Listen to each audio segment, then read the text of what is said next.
Who hunted? The answer to our first question, who engaged in political hunting, has already been proposed. In my view, vast majority of royal house and aristocracies of Eurasia made some use of chase in pursuit and maintenance of their social and political power. This proposition now needs a measure of elaboration and definition. We can begin with very basic issues in any culture history. Geographical distribution. If we treat certain centrality of the chase in political life as a cultural trait, we find that it was widely but by no means evenly distributed across the continent. There was indeed a core of territories where political hunting was more continuous, concentrated, and intense, and these territories began the center of innovations and popularizations of new styles, techniques, and equipments, and came to serve in historical times as a kind of continental clearinghouse for latest fads and fashions in elite hunting. These territories include Mesopotamia, Asia Minor, Turkestan, North India, Transcaucasia, and Iranian plateau as the hub, the inner core. The fact that contemporaries and latter generations so consistently associate pre-Islamic Iran with royal hunt is more a matter of self-projection than of foreign stereotype than foreign stereotyping, since Iranian dynasties always made strenuous efforts to advertise the fabulous exploits of their royal huntsmen in picture and poem. Neighboring courts strove to eliminate this practice, and Abbasid Caliphate, principal successor state of Sassanids, enthusiastically embraced the loyal hunts, which became an important social and political institution throughout the dynasty's long existence. The royal hunt, as I previously noted, was found at times well beyond the core.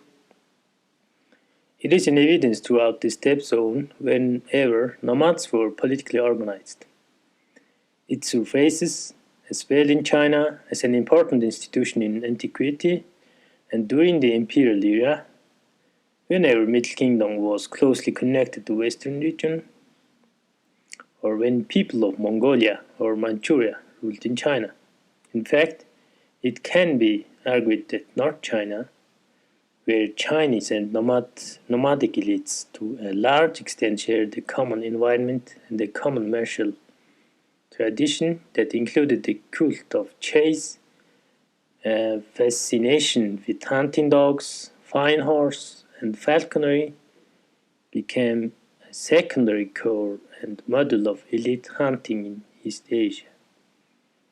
Depiction of the hunt in Korean tombs of the 5th and 6th centuries, at least in terms of continent, show that the Korean elite hunted in much same fashion as their North Chinese counterparts. And for that matter, royal hunters of Sassanid Iran. The later times this convergence can be found at a greater distance.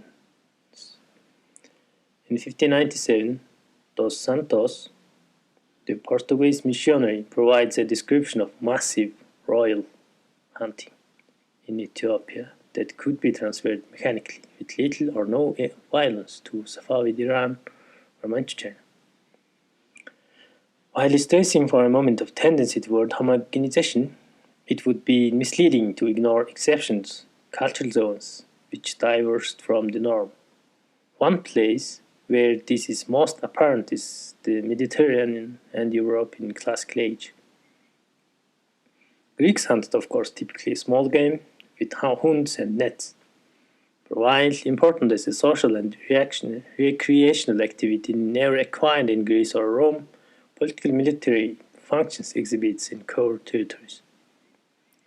Roman attitude toward elite hunting is mirrored in the admission of Pliny the Younger that his slaves did most of his hunting, and in the caustic remark of Ammianus that senatorial class often hunt by the laborers of others. Those who use surrogates in the chase do not cut a heroic figure or accumulate much prestige. Still, it is revealing that they felt need to fabricate hunting persona. The reasons for lack of the devotion to chase are no doubt complex. Environmental difference certainly played some role, but this is easy to overstate. Different political institutions and traditions must also be taken into account. One intriguing factor in the equation was the type of game available, which was no heroic prey in Europe as in the Middle East and South Asia, where larger carnivores, lions, leopards, and tigers were still numerous. This difference, whatever its explanatory power, was clearly noticed and commenced upon by classical authors over the centuries. Aristotle, for his part, holds that the wild animals are at their wildest in Asia, while Xenophon pointedly contrasts that prey of Greeks, hare and deer, with the big game pursued by foreign rulers, most especially lion, which Oppian views as a king of beasts, the opponents that best test the valiant spirit of the hunters. Further, it seems to me that important element in explaining the restricted role of hunt in the high politics of Mediterranean is very different military traditions of classical antiquity.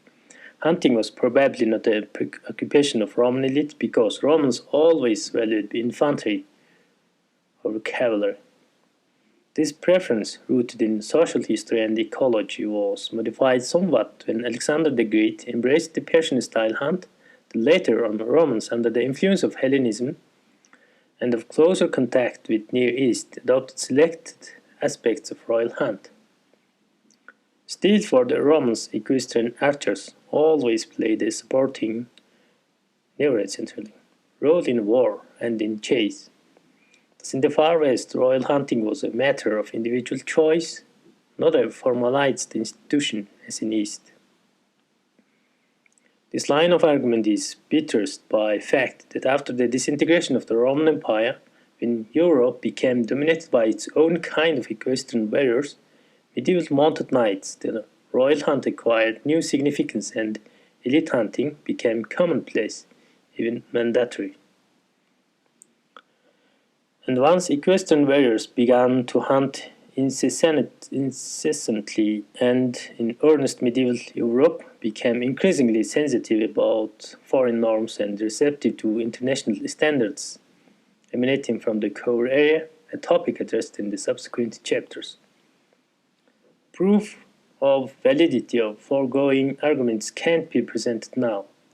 Here I am still charting my future course, indicating lines of inquiry and introducing arguments. Documentary evidence for specific features of royal hunting complex appears in following sections that treat venues, animal partners, and so on. Support for more general arguments about the core area or vast scale of royal hunt is, on the other hand, cumulative and natural to me convincing in the aggregate.